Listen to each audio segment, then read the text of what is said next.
안녕하세요. 카이성형외과 가슴성형센터 조용현 원장입니다.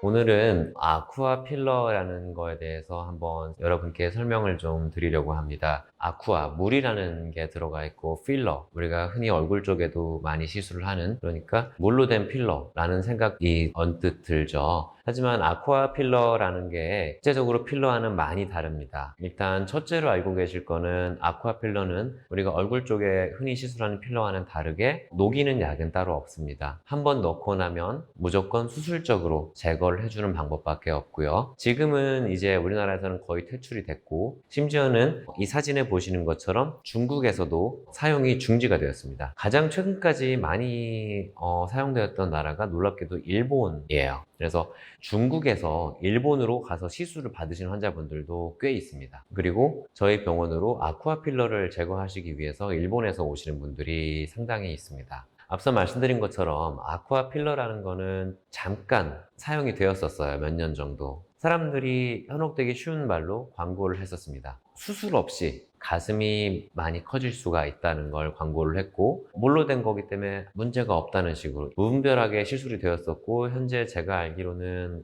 집단 소송도 있는 그런 상태라고 알고 있습니다. 아쿠아 필러가 몸 안에 들어가서 어떤 작용을 일으키는지 여러 논문들이 있는데, 제가 겪었던 케이스들을 몇 가지 보여드리겠습니다. 아쿠아 필러가 몸 안에 들어가서 아무 문제가 없이 있는 경우가 많습니다, 실제로는. 하지만 문제가 되는 경우에 완벽히 제거되면 좋겠지만 어느 정도 남아있을 수밖에 없는 그런 한계점이 있다는 게 가장 큰 문제가 되겠습니다. 일단 이 사진을 보시면 일본에서 아쿠아필러 제거를 위해서 저희 병원에 오셨던 환자분입니다. 정면에서 보시면은 약간 가슴 수술을 한 건가? 의아하게 생각하실 분들도 있으실 텐데, 측면 사진을 한번 보시면 아쿠아필러를 가슴에 200cc 넘게 주입을 하셨던 환자분이십니다. 가슴 바깥쪽 아래쪽으로 아쿠아필러가 점점 흘러내려와 가지고 럼프, 그러니까 덩어리 져서 만져지는데, 그 부분에는 지금 자세히 보시면 보이시겠지만 약간의 발적, 그러니까 살짝 붉게 보이면서 염증 소견도 같이 있는 상황이었습니다.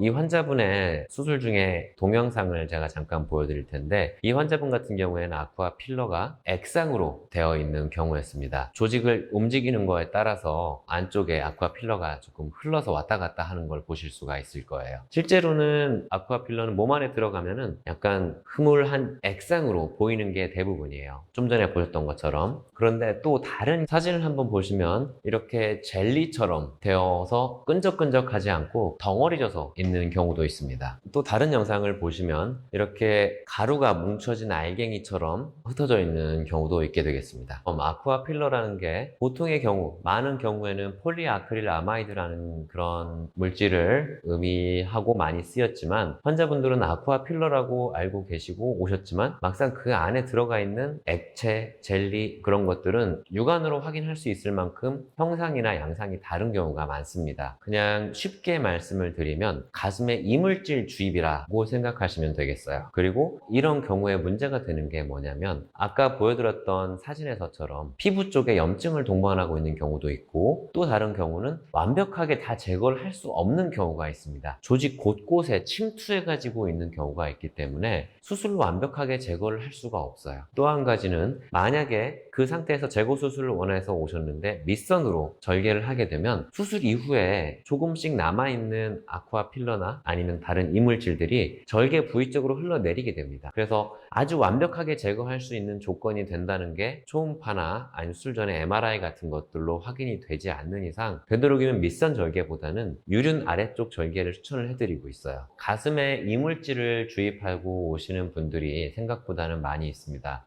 일단은 수술이 없이 가슴이 커질 수 있다는 유혹에 빠지시기도 하고요. 그리고 절개가 없기 때문에 흉터가 남지 않는다라고 생각하시는 분들도 많이 있습니다. 하지만 아쿠아 필러나 요즘에는 그냥 필러를 넣기도 하는데, 필러 같은 경우에 절대 만족하시는 결과를 얻으실 수가 없을 거고요. 그거에 따른 부작용이나 후유증을 많이 얻게 되실 가능성이 많습니다. 가슴 확대를 원하시는 환자분들에게 가슴이 커지길 원하신다면 가장 확실한 방법은, 그리고 가장 간단하고 안전한 방법 중에 하나는 저는 가슴 보형물을 넣는 것이라고 자신 있게 말씀을 드리는데요. 안쪽에서 염증이 생기거나 보형물 주변으로 문제가 생긴다 했을 때, 그리고 보형물을 제거하면서 몸 안에 넣었던 거는 전체를 다 제거를 할 수가 있는 그런 확실한 점이 있기 때문에, 가슴 확대를 생각하시는 환자분들이시라면은 다른 유혹에 빠지시는 것보다는 보형물을 이용한 가슴 확대를 제 1순위로 고려하시는 것을 강력하게 추천해 드립니다. 이상입니다. 감사합니다.